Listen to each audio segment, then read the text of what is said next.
안녕하세요. 검은 머리는 거두는 게 아니라더니 제 남편이 검은 머리였을 줄은 몰랐네요. 쓰레기 같은 인간들과 결별한 30대 여성입니다. 인간 같지도 않아서 남편이라 부르기도 싫지만 일단은 남편이라 불러야겠네요. 남편과는 지인의 소개로 만났습니다. 당시 저는 회사를 다니는 평범한 직장인이었고 남편은 작은 식당을 운영하고 있었어요.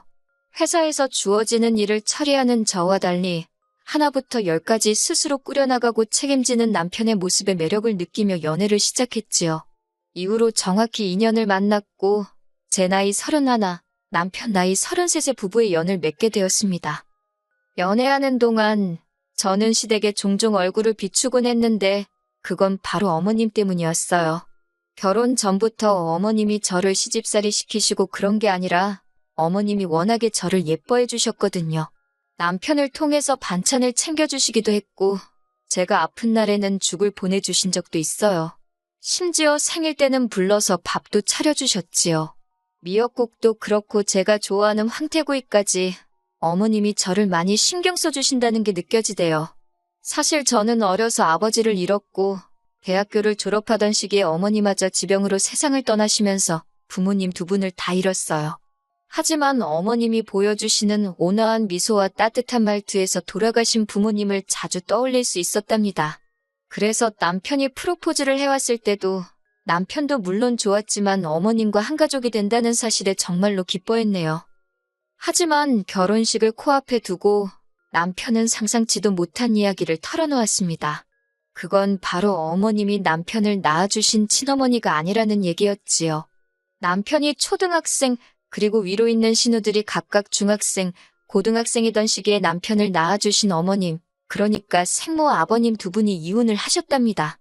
이혼 사유는 남편이 제대로 말해주지 않아 확실하진 않지만 아버님이 위자료도 주지 않으셨고 세 자녀의 양육권을 다 가지셨다니 짐작컨대 생모한테 이혼의 책임이 있었던 게 아닌가 싶어요. 이후로 얼마 지나지 않아 아버님은 지금의 어머님과 재혼을 하셨다고요. 다만 남편은 비교적 어린 나이였기에 지금의 어머님과 빠르게 가까워진 반면 신우들은 그러지 못했지요. 게다가 신우들은 지금의 어머님과 아버님의 눈을 피해 생모와 연락을 주고받으며 지냈다니 모르긴 해도 새어머니인 지금의 어머님께 마음의 문을 열기가 쉽지 않았을 테지요. 아무튼 그런 와중에 생모라는 사람이 남편의 결혼 소식을 신우들을 통해서 알게 되었던 모양입니다. 그런데 축 하나 해주고 말면 될 것을 자기가 혼주석에 앉고 싶다고 했다더군요. 신우들은 어떻게 하면 좋겠냐며 상의를 한답시고 남편에게 생모의 소식을 전한 거고요. 전 솔직히 생모도 너무한다 싶었지만 신우들도 이해가 되질 않았어요. 신우들이야 어땠을지 몰라도 하나뿐인 아들인 제 남편에게는 한 번 소식도 전한 적 없다면서 이제 와서 갑자기 웬 혼주 타령이신지 남편이 저더러 어떻게 하는 게 좋겠냐 하길래 저는 그건 아닌 것 같다고 딱 잘라 말했습니다. 20년 가까이 키워주신 어머님을 두고 뜬금없이 생모랍시고 혼주석에 앉히는 거 사람이면 그렇게 하면 못 쓴다고 그럼에도 불구하고 당신이 그렇게 하겠다고 하면 무척 실망스러울 것 같다고 했지요. 그리고 결혼식을 딱 3일 앞두고 있던 날이었어요. 큰 신우가 잠깐 만날 수 있겠냐며 연락을 해왔지요. 짐작이 가는 바가 있었으니 피하지 않고 나갔습니다. 말이 나와서 말인데 생모 이야기를 듣고 나니까 왜 신우들이 제가 어머님과 가깝게 지내는 걸 탐탁치 않아 했는지도 좀 이해가 갔고 신우들이 있음에도 불구하고 어머님이 왜 저를 곁에 두고 싶어 하셨는지도 이해가 가대요. 아무튼 그렇게 큰 신우를 만났는데 어쩐 일로 작은 신우도 나와 있더군요. 원래도 대면대면한 사이다 보니 어색하게 인사를 주고받곤 카페에 들어갔습니다. 이내 자리를 잡고 앉기가 무섭게 저더러 자기 동생과 상의는 잘 해봤냐며 본론으로 들어가더군요. 상의라니 뭐에 대해서 말이냐니까 자기들 엄마라고 표현하더군요. 엄마가 혼주석에 앉고 싶어 한다고 자식이 셋인데 둘은 이미 결혼을 했고 당신에게는 마지막 기회 아니냐며 속상해하셨다나요. 뭐 솔직히 무슨 사정이 있었는지 모르겠지만 자식 셋을 두고 나갈 땐 언제고 이제 와서 그러시나 싶어 별로 공감은 안 됐지만요. 그렇다고 제가 단도직입적으로 말하기는 입장이 그래서 그럼 지금 어머님이 서운해하지 않으시겠냐. 저는 지금 어머님이 혼주석에 앉으시는 게 도리에 맞는 것 같다고 애둘러서 거절했어요. 이 정도면 알아들었겠지 싶어서요. 그리고 다행히 신우들도 못마땅한 표정을 짓기는 했지만 제가 워낙 완고해 보였는지 더 강요는 하지 않았지요. 그렇게 결혼식 당일이었습니다. 미리 말씀드리지만 저희 어머님 아버님 두 분은 사이가 정말 좋으세요. 그날도 주인공은 저와 남편 두 사람이었지만 두 분이 주인공이라 말해도 될 만큼 멋지고 아름다우셨지요. 그런데 세상에 어디서부터 설명을 해야 할지 지금도 생각할수록 어이가 없어요. 그때만 해도 누군지는 몰랐는데 누군가가 색깔도 보라색의 무슨 기생한복 같은 걸 입고 왔더라고요. 그분이 남편의 생모임을 알게 되는 데는 오래 걸리지 않았습니다. 둘째 신우가 엄마라고 소리치며 그 여사님께 달려갔으니까요. 사실 이 상황을 제가 다 본 건 아니고 하객으로 왔던 제 친구들이 결혼식 이후에 만났을 때 이야기해줬어요. 친구들 말이 하객들이 수군거리고 말도 아니었다면서 피로연 내내 아버님도 어머님도 표정이 밝지만은 않으셨는데 그 이야기를 듣고 나서야 어느 정도 이해가 되었고 어머님이 얼마나 속상하셨을지 제 마음이 다 아프대요. 그리고 그때부터였습니다. 생모라는 사람이 저희 생활에 조금씩 간섭을 하기 시작한 건요. 생모는 신우들을 통해서 남편에게 계속해서 당신의 소식을 전해왔고 결국 어머님 귀에도 그 이야기가 들어갔던 모양이에요. 어머님께서 저랑 남편을 앉혀두고 말씀하시길 생모와 연락을 주고받고 싶으면 그렇게 해도 좋답니다. 부모 자식이 원래 천륜인데 그걸 어떻게 끊어내겠냐면서 섭섭지 않게 잘해드리라 하는데 그 말이 왜 그렇게 속상하던지요. 저는 남편에게 당신이 생모하고 잘 지내고 싶다면 그렇게 하라고 하지만 나에게는 시어머니는 지금의 어머님 한 사람뿐이니 생모한테 내가 잘하기를 기대하지는 말라고 딱 잘라 말했습니다. 그리고 그때만 해도 남편은 무슨 말인지 잘 알겠다면서 저에게 미안하다 했어요. 그리고 이후로 남편만 혼자 그 생모를 두세 차례 만났던 것 같아요. 처음 만나고 온 날은 남편이 술에 꽤나 취해서 들어왔는데 횡설수설 말이 많더라고요. 그래도 나아져서 그런 건지 생모를 보고 있으면 안타깝다며 급기야 제 앞에서 찔끔 울기도 했고요. 그런 모습을 보고 있으니 제 마음도 편치는 않았지요. 그러다 한 달쯤 지났을 땐가 설마 했는데 남편이 생모에게 저를 정식으로 소개하고 싶답니다. 생모가 하는 말이 그래도 당신 아들하고 결혼했으면 자기한테 며느리 아니냐며 어떤 애인지 궁금하다 했다나요. 솔직히 처음엔 그런 이야기를 전하는 남편도 어이가 없었고 그 생모한테 인사를 하러 가는 것만으로도 지금의 어머님을 배신이라고 해야 하나 찝찝한 기분을 지울 수 없었지만 어쩌겠어요. 결국 인사만 하고 오잔 마음으로 나갔습니다. 그렇게 만나게 된 생모는 어른에게 이렇게 말해도 될지 모르겠지만 사람이 경박스럽더군요. 차분하고 우아한 어머님과 달리 온몸이 진짜인지 가짜인지도 모를 귀금속을 화려하게 치장하고 자기 얘길 늘어놓기 바빴지요. 하는 말이 아버님과 이혼 후 미국으로 건너가 당신 좋다는 남자를 만나 영주권을 땄답니다. 지금은 벌어놓은 돈 쓰기 바쁘다며 저한테 대놓고 돈 자랑을 하시는데 어찌나 불편하던지 그래도 별말 없이 듣고만 있었더니 생모가 저더러 앞으로 자주 연락하고 지내자대요. 솔직히 연락을 주고받아도 아들인 제 남편이랑 하면 되지. 나한테 왜 그러나 싶었지만 그 자리에서 따지고 들기도 일단 알겠다고 했어요. 그런데 그날 이후로 제 번호는 어떻게 안 건지 생모가 저에게 문자를 보내왔습니다.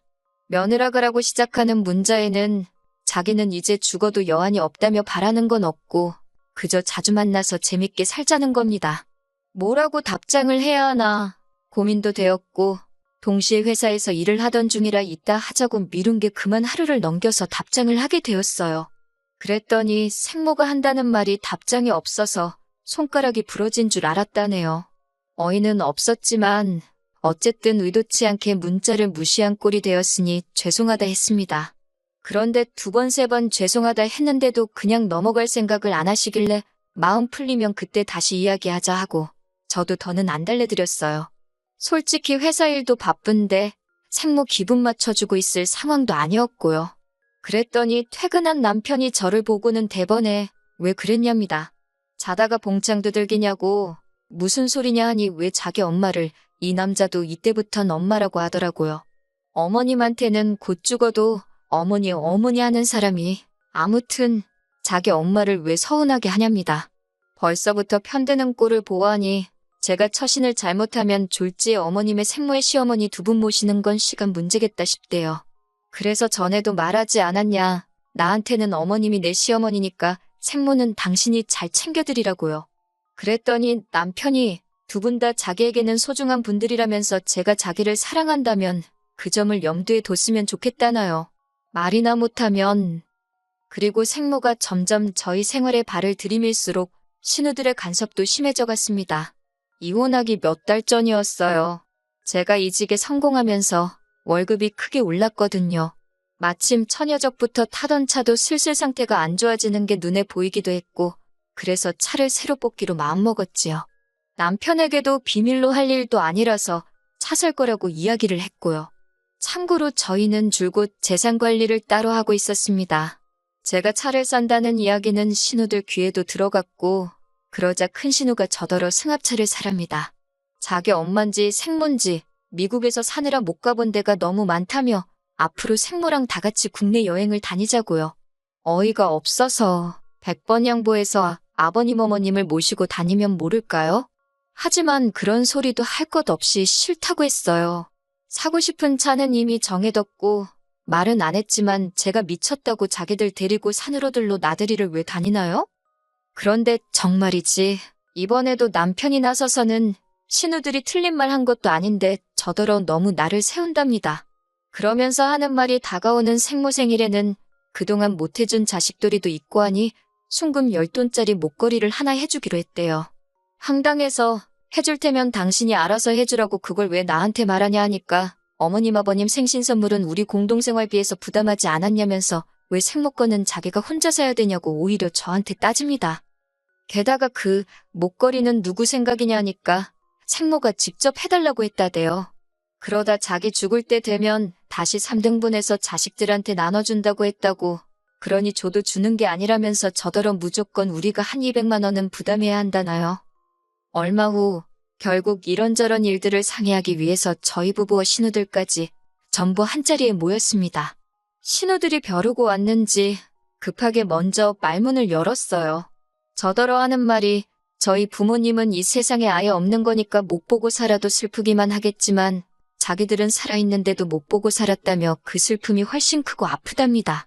그러나 다행히 엄마가 이렇게 곁으로 돌아와 주지 않았냐며 이젠 자식된 도리를 할 차례라나요.